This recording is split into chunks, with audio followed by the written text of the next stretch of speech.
Isip mga Dabawenyo, ana sa tong kinaiya ang kaisog o kaabtik. Apan, kinahanglan kini kuyugan o kaandamon o preparedness aron mamahimo kitang luwas gikan sa mga kalamidad o katalagman.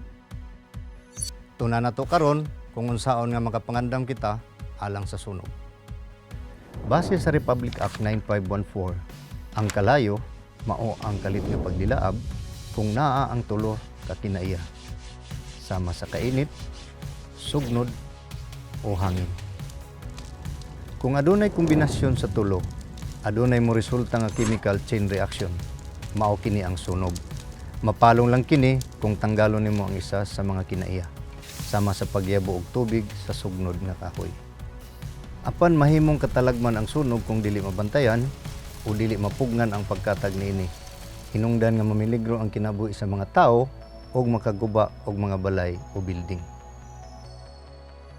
Adunay 5 ka klase sa sunog, depende sa kung unsa ang mga materialis nga adunay kalabutan niini. Class A, gikan sa materialis nga dali masunog. Class B, gikan sa dali masunog nga mga likido o gas. Class C, gikan sa mga nakasaksak nga mga electrical nga butang. Class D, gikan sa mga chemical nga dali masunog. O Class K, gikan sa mga gamit pangluto nga adunay sangkap nga dali masunog. Kini ang mga pamaagi sa pagpalong sa sunog. Cooling o pagtanggal sa init. Blanketing o pagtanggal sa hangin. O starvation o pagtanggal sa sunog. Usa ka aparato nga pamalong sa sunog mao ang fire extinguisher. Sa paggamit niini, timani ang P, A, S, S o PAS. P, pull o birahon ang pin. A, aim the nozzle o itunong ang nozzle kung asa aktibo nga nagdilaab ang sunog. S, squeeze o kumuta ang lever. O S, sweep side to side o itutok ang gigunitan nga nozzle sa kalayo o ginayhinay kining ilihok gikan sa wala ngadto sa tuo o pabalik. Tungod niini nga mga peligro, kinahanglan nga andam kita.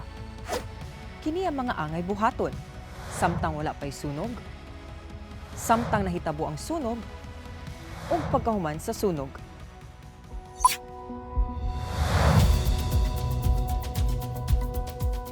Sa wala pa'y sunog, regular nga ipa-inspeksyon ang mga electrical wiring sa isa ka sertipikado nga electrician. Ipalayo ang mga pusporo o lighter sa mga bata. Ipagawa sa balay ang mga materyales nga dali masunog, sama sa mga daan nga newspaper, gas o pintura. Likayi ang pag-overload sa mga electrical systems pinaagi sa pagminos sa mga nakasaksak nga electrical nga gamit. Kanunay bantayi ang ginaluto nga pagkaon.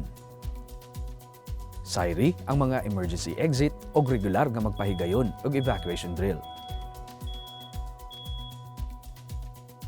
Ug kanunay nga andam ang go bag o 72-hour survival kit.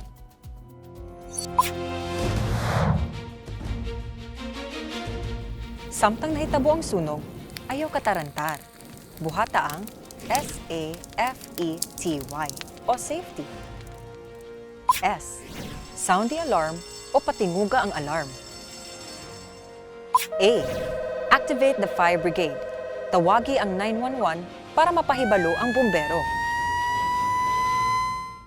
F, fight the fire o sulayi og palong ang kalayo kung kayanon o kung luwas kini nga buhaton.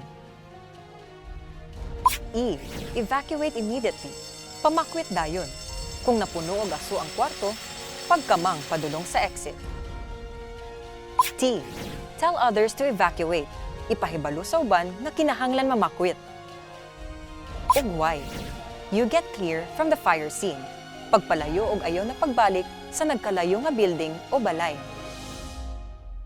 Kung makita nga duol ang sunog sa kaugalingon, sugdi dayon ang pagpamakwit. Kung magsugod og kasunog ang imong sinina, pag-stop, drop, and roll. Siguradua nga nakagawas ang tanan sa building o balay. Kung adunay nabilin nga tao sa sulod, ipahibalo dayon kini sa mga bombero. Tan-awa dayon ang kaugalingon kung aduna ba'y mga samad o injury. O kung naa, i-disinfect dayon kini.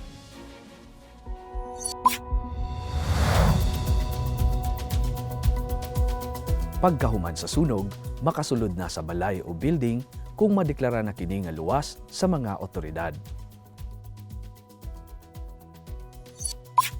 Atong timan-an kini nga mga lakang samtang wala pa'y sunog.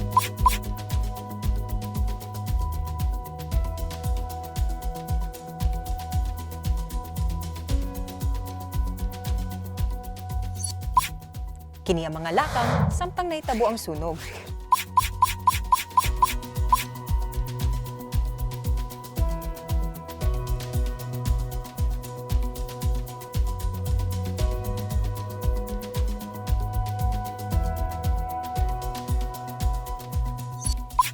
O kini ang mga lakang pagkahuman sa sunog.